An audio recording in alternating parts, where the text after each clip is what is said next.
क्या कोई मुझे बता सकता है कि एंगुलर एक्सीलरेशन और लीनियर एक्सीलरेशन में क्या रिलेशन होता है? इस सवाल में हम एंगुलर एक्सीलरेशन और लीनियर एक्सीलरेशन के बीच में जो रिलेशन है उसी रिलेशन की मदद से कॉन्सेप्ट को समझेंगे। तो चलिए क्वेश्चन स्टार्ट करते हैं। क्वेश्चन को स्टार्ट करने से पहले भैया आपसे एक गुजारिश है, वीडियो को लाइक कर दो, चैनल को सब्सक्राइब कर दो, और अगर आपको इसका पीडीएफ चाहिए तो वेबसाइट विजिट कर सकते हैं www.vijayacademy.in पर जाकर के एक रिसोर्स का टैब होगा, वहां से आप इसका जो है पीडीएफ डाउनलोड कर लेना। अगर आपको फिजिक्स में कोई भी डाउट है तो टेलीग्राम पर ग्रुप ज्वाइन कर लो, फिजिक्स बाय विजय एकेडमी। अगर आपको व्हाट्सएप पर बात करनी है 1-to-1 मुझसे बात कर सकते हैं, मैंने नंबर यहां दिया हुआ है। चलिए क्वेश्चन स्टार्ट करते हैं। क्वेश्चन क्या कह रहा है? ए particle is moving in circular path. एक पार्टिकल जो है सर्कुलर पाथ में मूव कर रहा है विद कांस्टेंट टेंजेंशियल एक्सीलरेशन। एक पार्टिकल सर्कुलर पाथ में मूव कर रहा है with constant tangential acceleration time T after the beginning of motion. That means after the beginning of motion, यानी कि जो इनिशियल वेलोसिटी है इसकी, यानी कि रेस्ट से स्टार्ट कर रहा है, इस तरह से समझेंगे। Time T after the beginning of motion, motion के स्टार्ट होने के टाइम टी के बाद, है ना। मोशन स्टार्ट हो रहा है तो मोशन स्टार्ट होता है, वेलोसिटी वहां पर 0 है, और कुछ टाइम टी के बाद, ठीक, the direction of net acceleration is at 45 degree to radius vector. जो नेट एक्सीलरेशन की डायरेक्शन है, जब टाइम टी पर पार्टिकल पहुंचेगा वहां पर जो नेट एक्सीलरेशन की डायरेक्शन होगी वो 45 डिग्री होगी to the radius vector at that instant. The angular acceleration of the particle at time t is proportional to। हमें क्या निकालना है? इसका एंगुलर एक्सीलरेशन निकालना है। हमें क्या निकालना है? Angular acceleration. एंगुलर एक्सीलरेशन क्या होता है आपको पता है? अगर हम एंगुलर एक्सीलरेशन और लीनियर एक्सीलरेशन के बीच में बात करते हैं तो at बोल दो, ये जो टेंजेंशियल एक्सीलरेशन बोले या लीनियर एक्सीलरेशन बोले, ये किसके इक्वल आता है? इसकी जो रिलेशन आती है at इज इक्वल टू आपका क्या होता है? अल्फा आर, और आर जो है हम रेडियस मान लेते हैं, कैपिटल आर कर लेते हैं, अल्फा आर। तो ये जो रिलेशन आता है टेंजेंशियल एक्सीलरेशन या लीनियर एक्सीलरेशन, इसको बोलते हैं at is equal to are alpha या alpha r. Alpha is the angular acceleration, alpha जो है हमारा क्या है? एंगुलर एक्सीलरेशन, जो हमें कैलकुलेट करना है, एंगुलर एक्सीलरेशन, यही हमें कैलकुलेट करना है। ये बोल रहा है ये जो पार्टिकल है कांस्टेंट टेंजेंशियल एक्सीलरेशन से मूव कर रहा है, इसका मतलब alpha T is equal to are alpha, sorry at is equal to alpha R. ये क्या है? हमारा कांस्टेंट, ये हमारा कांस्टेंट है, ये भी ध्यान रखिएगा। That means tangential acceleration constant है, टाइम t बराबर 0 से t तक पहुंचेगा, और उस समय नेट एक्सीलरेशन की जो डायरेक्शन है वो किसके इक्वल हो जाएगी? कितने एंगल पर होगी? 45 डिग्री के एंगल पर होगी रेडियस वेक्टर से। चलो अब इसको जो है डायग्राम की मदद से समझने की कोशिश कर लेते हैं। तो अगर मान लो हम सर्कुलर बनाते हैं कुछ इस तरह से भाई, तो यहां पर मानते हैं यहां स्टार्टिंग होती है, यहां से, इस पॉइंट से। मान लो ये पॉइंट ए है, ए पॉइंट से स्टार्ट होके ये बी पॉइंट पर पहुंचता है। सर्कुलर मोशन में पार्टिकल मूव कर रहा है। अब चूंकि जब पार्टिकल ए से स्टार्ट कर रहा है, तो यहां पर जब पार्टिकल ए से स्टार्ट कर रहा है मोशन के दौरान, मतलब टी यहां पर क्या हो गया? 0। और जब स्टार्ट कर रहा है इसकी वेलोसिटी भी क्या हो जाएगी? 0। इसकी वेलोसिटी क्या हो जाएगी? 0। इनिशियल में इसकी वेलोसिटी क्या है? 0। मैंने वेक्टर बनाया तो है, बट ध्यान रखना इनिशियल वेलोसिटी क्या है इसकी? 0। जब ए से बी पर पहुंचेगा, जब ये पार्टिकल ए से बी पर पहुंचेगा, तो अब आपको पता है यहां पर कौन कौन से एक्सीलरेशन एक्ट करते हैं। एक तो लगेगा आपका at, दूसरा कौन सा होगा? Centripetal acceleration. दूसरा हमारा कौन सा होगा? Centripetal acceleration. ये अब ये बोल रहा है कि जो इसका जो इस पॉइंट पर जो नेट एक्सीलरेशन है, इस पॉइंट पर जो नेट एक्सीलरेशन है वो कितना है? अगर हम इस पॉइंट पर नेट एक्सीलरेशन निकालें तो ये कितना एंगल बना रहा है? नेट एक्सीलरेशन 45 डिग्री एंगल बना रहा है रेडियस वेक्टर से, इस तरह से। उम्मीद करता हूं आपको ये चीज समझ में आ गई होगी कि जो at है, जो नेट एक्सीलरेशन, ये आपका a, ये आपका नेट एक्सीलरेशन है। नेट एक्सीलरेशन जो है कितने एंगल बना रहा है, रेडियस वेक्टर से 45 डिग्री का एंगल बना रहा है। अगर हम यहां पर इसको भी लिख लेते हैं, ये हमारा वेक्टर है, ये जो है हमारा रेडियस वेक्टर या सेंट्रीपिटल एक्सीलरेशन या रेडियल एक्सीलरेशन है, और ये हमारा रेडियस वेक्टर है, इसको आर लिख लेते हैं, ये आ गया भाई आर। ये सिचुएशन है इस क्वेश्चन की, ये सिचुएशन है, और यहां पर ये जो गिवन था ये मैंने यहां लिख दिया। अब हम इसका सॉल्यूशन निकालते हैं। सॉल्यूशन कैसे निकालेंगे, देखो आपको पता है बी पॉइंट पर, अगर मैं एट बी की बात करूं, बी पॉइंट की बात करूं, अगर बी पॉइंट की बात करूंगा तो नेट एक्सीलरेशन कितना है, ए। नेट एक्सीलरेशन कितना है, ए। ये जो नेट एक्सीलरेशन है कितना एंगल बना रहा है बी से, मतलब रेडियस वेक्टर से 45 डिग्री का।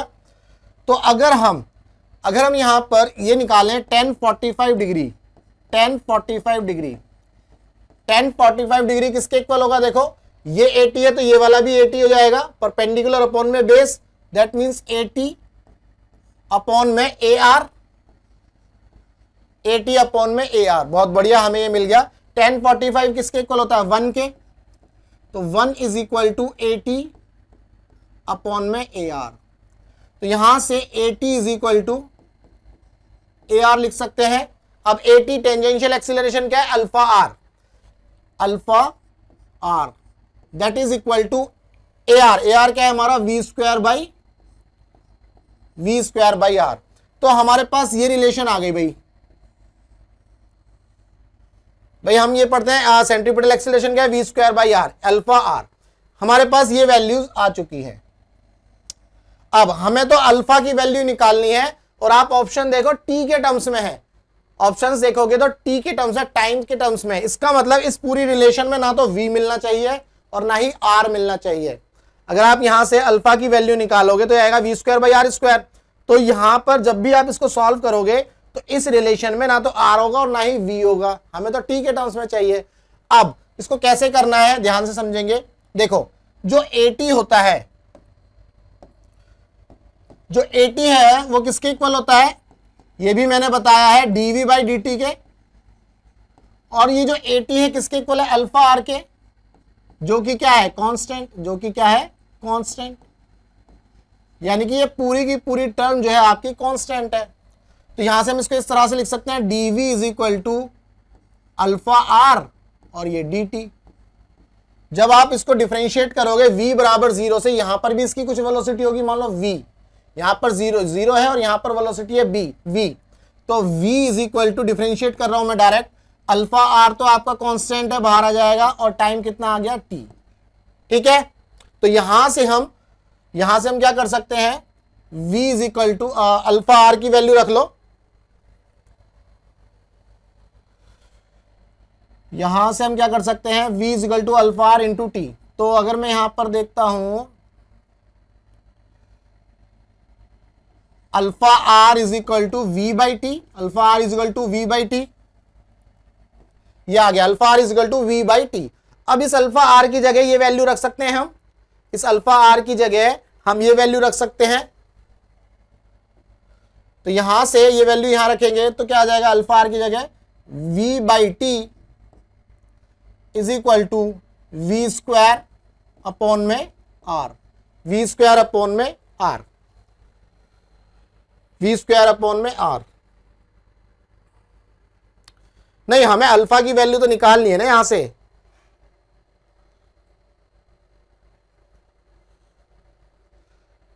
हमें अल्फा की वैल्यू निकालनी है। हम इसको इस तरह से कर लेते हैं,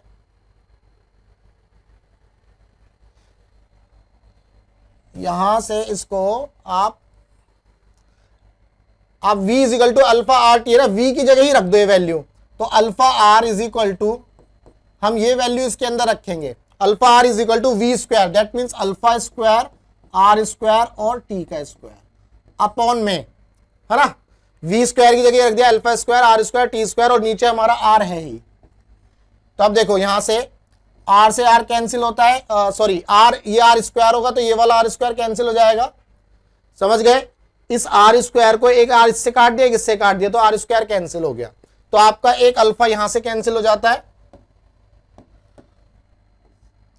ये अल्फा यहां से कैंसिल हो गया, तो अल्फा क्या आ गया आपका, alpha is equal to 1/t², alpha is equal to 1/t²। तो इस क्वेश्चन का ये आंसर आ गया, alpha is equal to 1/t², यानी कि सेकंड ऑप्शन आपका करेक्ट है। उम्मीद करता हूं आपको इस क्वेश्चन का जो सॉल्यूशन है वो समझ में आया होगा। क्या आप मुझे बता सकते हैं, जब कोई भी ऑब्जेक्ट सर्कुलर मोशन में मूव करती है, जब कोई ऑब्जेक्ट सर्कुलर मोशन में मूव करती है तो नेट एक्सीलरेशन का क्या फॉर्मूला होता है? क्या आप मुझे कमेंट करके बता सकते हैं? चलिए इस क्वेश्चन में हम जो है इसी कॉन्सेप्ट को समझेंगे, जो नेट एक्सीलरेशन होता है सर्कुलर मोशन के अंदर वो कितना होता है।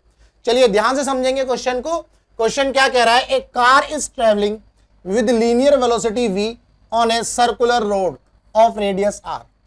If it is increasing its speed at the rate of a meter per second square, अगर मान लो इसकी जो स्पीड है वो इंक्रीज कर रही है with the rate a metre per square, then the resultant acceleration will B.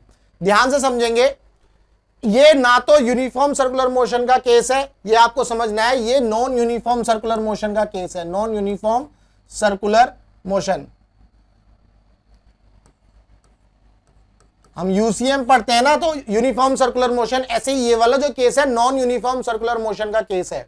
क्यों? क्योंकि इसमें बोल रहा है स्पीड जो है इंक्रीज हो रही है, गाड़ी जब सर्कुलर मोशन में जा रही है तो उसकी स्पीड जो है इंक्रीज हो रही है, किस रेट से, a मीटर पर सेकंड स्क्वायर के रेट से।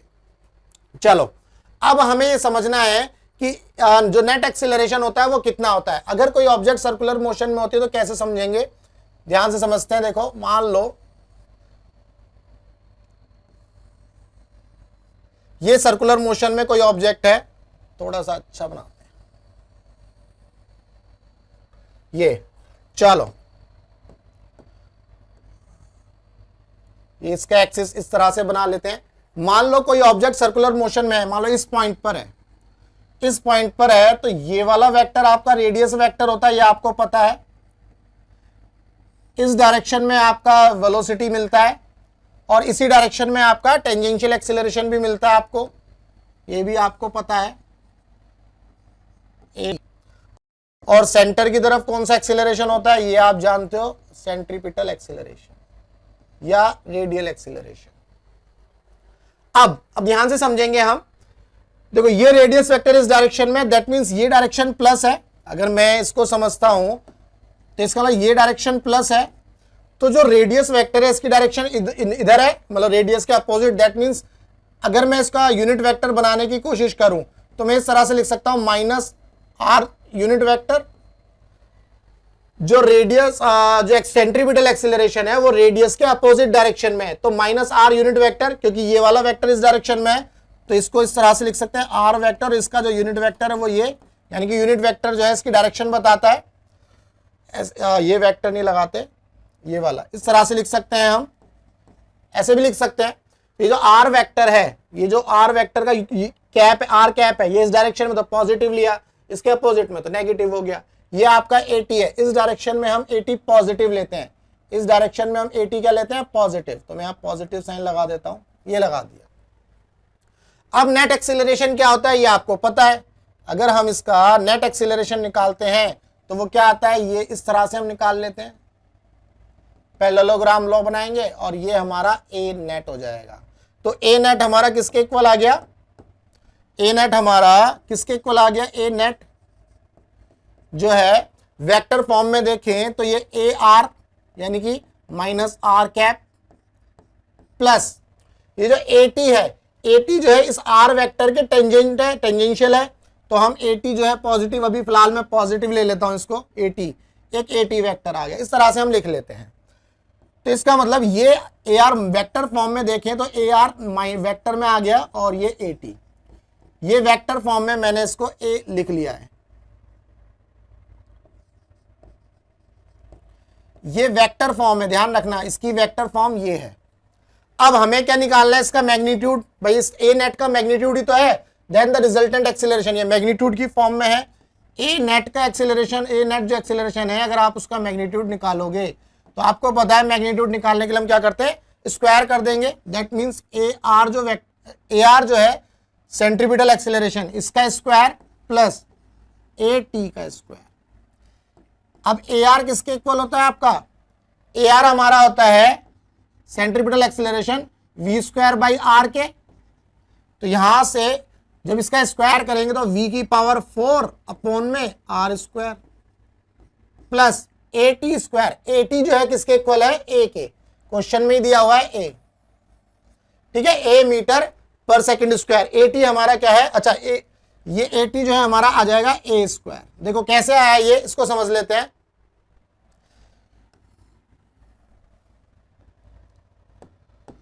जो ए टी होता है, ए टी हमारा क्या होता है, dv बाई डी टी, ये मैंने अपनी पिछली वीडियो में बताया हुआ है कई बार। ए टी जो होता है हमारा क्या होता है, dv बाई डी टी।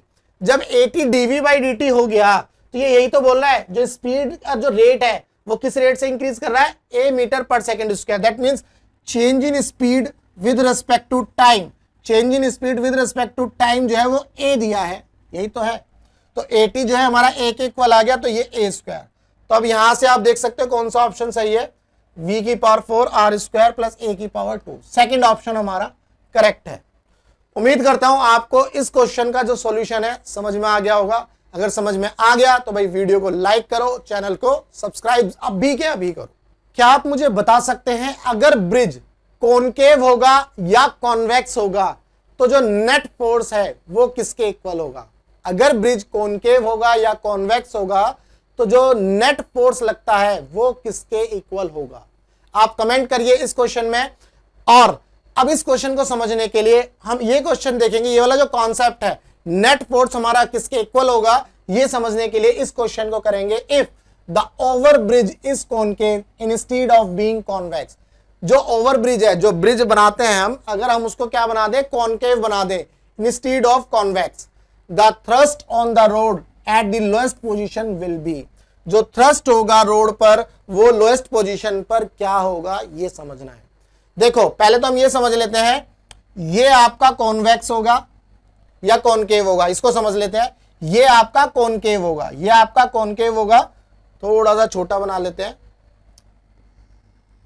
ये आपका कॉनकेव होगा और ये आपका कॉन्वेक्स होगा, ये समझना है भाई। इसका मतलब जो गाड़ी है वो यहां पर है, इस केस में गाड़ी कहां पर है, यहां पर।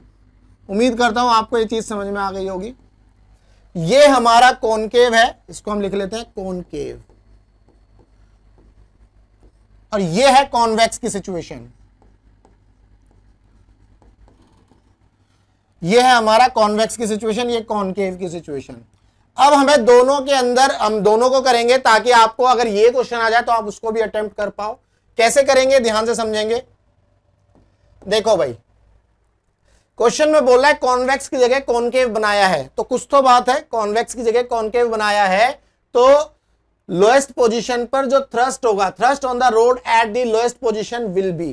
तो ध्यान से समझेंगे, रोड के ऊपर क्या थ्रस्ट होगा। देखो जब ये ऑब्जेक्ट सर्कुलर मोशन में जाएगी, जब ये ऑब्जेक्ट या जो ये व्हीकल है सर्कुलर मोशन में जाएगा तो इसके ऊपर क्या क्या फोर्सेस लगेंगे ये ड्रॉ करना है। एक तो इसका मास हो गया ये mg, मान लो इस व्हीकल का मास m है तो इसका वेट क्या है, नीचे की तरफ एक्ट करेगा। बहुत बढ़िया।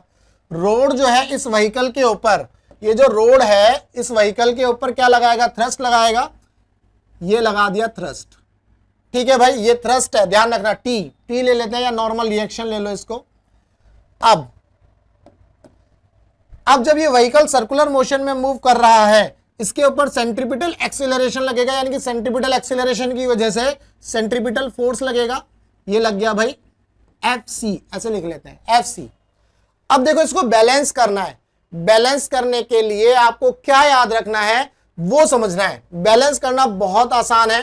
क्या करना है, जो भी नेट फोर्सेस होंगे F नेट, आप हमेशा ये याद रखो, जो भी नेट फोर्सेस होंगे वो किसके इक्वल होंगे, मास इंटू एक्सीलरेशन के, मास इंटू एक्सीलरेशन के। अब जितने भी नेट फोर्सेस हैं, जो भी ये यहां पर जो भी रखोगे वो विद डायरेक्शन रखोगे, विद डायरेक्शन रखोगे सारे forces. Similarly mass into acceleration भी विद डायरेक्शन ही पुट करोगे, विद डायरेक्शन। अब इसका क्या मतलब है ये मैं बता देता हूं। देखो इसके अंदर जो नेट फोर्सेस है, इसके अंदर जो नेट फोर्सेस है वो किसके इक्वल होंगे, मास इंटू एक्सीलरेशन के। अगर यहां पर सर्कुलर मोशन की बात आती है, अगर यहां सर्कुलर मोशन की बात आती है तो मास इंटू क्या हो जाएगा, सेंट्रीपिटल एक्सीलरेशन या रेडियल एक्सीलरेशन। तो मास इंटू सेंट्रीपिटल एक्सीलरेशन ये किसके इक्वल हो जाता है, mass into V square by R के। ये आपको समझ में आ गया कि जो नेट एफ नेट होगा वो किसके इक्वल होगा, M V square by R के। एफ नेट किसके इक्वल होगा, M V square by R के। ये चीज आपको समझनी है। अब विद डायरेक्शन रखना है, विद डायरेक्शन रखेंगे तो इस केस में देखो एन ऊपर लग रहा है तो पॉजिटिव, बहुत बढ़िया, एन मैंने पॉजिटिव ले लिया। एम जी नीचे लग रहा है तो minus M G, that is equal to, यहां पर नहीं लिखना है इसको राइट साइड में ही लिखना है, क्योंकि नेट फोर्स हमेशा मास इंटू एक्सीलरेशन के होता है, यही न्यूटन्स लॉ में बोला जाता है। Net force mass into acceleration के होगा, और चूंकि यहां पर एक्सीलरेशन सेंट्रीपिटल एक्सीलरेशन होगा इसलिए एम ए सी लिख दिया या M V square by R. अब देखो ये M V square by R ऊपर लग रहा है तो इसको प्लस के साथ ही लिखना है, M V square by R. ये आपकी रिलेशन बन गई। हमें क्या निकालना है, एन। जब एन हम यहां से निकालेंगे ये एम जी उधर पहुंच जाएगा। बहुत सिंपल तरीके से बताया है, कहीं पर भी ऐसे नहीं बताया होगा कि इसको कैसे बैलेंस करना है। ठीक है भाई, ये फोर्स को बैलेंस करने का तरीका है। कहीं पर भी किसी भी बुक में पढ़ लो, आपको समझ में ही नहीं आएगा साइन कैसे आएंगे। तो आपको ये चीज ध्यान रखनी है, साइन लगाने के लिए पहले आप एफ नेट लिखोगे, एफ नेट भी विद साइन लगाओगे। देखो मैंने विद साइन लगाए हैं, और जब मास इंटू एक्सीलरेशन करोगे वो भी विद साइन ही लगाओगे। उम्मीद करता हूं आपको ये समझ में आ गया होगा। अब जो है हम कॉन्वेक्स वाला भी केस देख लेते हैं। कॉन्वेक्स के केस में इसका वेट देखो mg नीचे एक्ट करेगा, बहुत बढ़िया। इसका जो सेंट्रीपिटल एक्सीलरेशन है वो किस डायरेक्शन में एक्ट करेगा वो देखो। अगर सेंट्रीपिटल एक्सीलरेशन इस डायरेक्शन में होगा, क्योंकि सर्कुलर ऐसे चल रहा है, सर्कुलर ऐसे चल रहा है, तो सेंट्रीपिटल इस डायरेक्शन में, तो ये आपका एफ हो जाएगा, बहुत बढ़िया। अब इस केस में जो आपका एफ नेट सॉरी जो नॉर्मल फोर्स होगा, रोड जो है इस ब्लॉक के ऊपर लगाएगा ऊपर की तरफ, ये लगा दिया भाई एन नॉर्मल फोर्स। अब इसको बैलेंस करना है, तो मैंने बोला नेट फोर्सेस क्या है वो निकालो, और वो एफ सी के इक्वल आएंगे लेकिन विद साइन रखने हैं। तो यहां से देखो एन ऊपर लग रहा है प्लस एन, बहुत बढ़िया। एम जी नीचे लग रहा है minus M G, that is equal to F C नीचे लग रहा है तो minus M V square by R हो जाएगा। उम्मीद करता हूं आपको ये चीज समझ में आ गई होगी। बस यही समझाना था यहाँ पर, minus M V square by R. तो यहां से एन निकल जाएगा, अगर इस केस में एन पूछा जाए तो ये उधर चला जाएगा M G minus M V square by R. बस यही समझना है आपको यहां पर कि हमने ये किस तरह से किया है। बुक में देखोगे तो यहां इसका साइन नहीं होता, यहां पे साइन नहीं लगाते। बुक में क्या करता है वो, इसको mg को प्लस लिख देता है, n को माइनस लिख देता है, और mv स्क्वायर बाई आर, और आप हो जाते कंफ्यूज, अरे क्या कर दिया। n जो है negative n plus minus mg, और यहां पर ये इसकी सिचुएशन को चेंज कर देता है ना, इसको प्लस करने के लिए ये माइनस n ले लेता और इसको प्लस mg कर देता, और ये mv स्क्वायर बाई आर, और जो है आप हो जाते कंफ्यूज। तो इसको कैसे समझना है, इसको ऐसे ही समझना है कि जो भी नेट फोर्सेस होगा वो मास इंटू एक्सीलरेशन के होगा। चूंकि ये सर्कुलर मोशन का केस है इसलिए मास इंटू एक्सीलरेशन की जगह सेंट्रीपिटल एक्सीलरेशन आएगा। तो ये इक्वेशन बनती है mv स्क्वायर बाई आर। ये विद डायरेक्शन रखना है, ये न्यूटन्स लॉ में हम अच्छे से समझेंगे फोर्सेस को कैसे बैलेंस करते हैं, बट मैंने यहां पर आपको बता दिया इस तरह से बैलेंस करना है। तो विद नेट जब विद डायरेक्शन रखेंगे तो देखो नॉर्मल ऊपर लग रहा है पॉजिटिव, ग्राफ की तरह से समझो, डाउनवर्ड लगा तो माइनस mg। अब ये तो आ गया नेट फोर्स, ये किसके इक्वल होगा, मास इंटू एक्सीलरेशन के। तो M V square by R, centripetal force ऊपर की तरफ लग रहा है तो ये प्लस ले लिया, क्लियर है। तो यहां से एन की वैल्यू आ गई mg plus M V square by R, यानी कि फर्स्ट ऑप्शन हमारा इस केस में सही है। अगर ये कॉन्वेक्स होता तो mg minus M V square by R वाला एक ऑप्शन मिलता। उम्मीद करता हूं आपको इस क्वेश्चन का जो कॉन्सेप्ट है अच्छे से समझ में आया होगा। अगर समझ में आ गया तो भाई वीडियो को लाइक करो और चैनल को अभी सब्सक्राइब करो। अगर आपको इसका पीडीएफ चाहिए तो वेबसाइट विजिट कर सकते हैं www.vijayacademy.in पर जाएंगे, वहां पर एक रिसोर्स का टैब होगा, वहां से आप इसका पीडीएफ डाउनलोड कर लेना। अगर आपको फिजिक्स के अंदर कोई भी डाउट है तो भाई आप टेलीग्राम पर ग्रुप ज्वाइन कर सकते हो अभी, फिजिक्स बाय विजय एकेडमी। और अगर आप व्हाट्सएप पर भी बात करना चाहते हो, 1-to-1 बात करना चाहते हो, तो मैंने व्हाट्सएप नंबर दिया हुआ है, वहां पर भी आप मुझसे कनेक्ट कर सकते हो। चलिए मिलते हैं हम अपने नेक्स्ट क्वेश्चन में।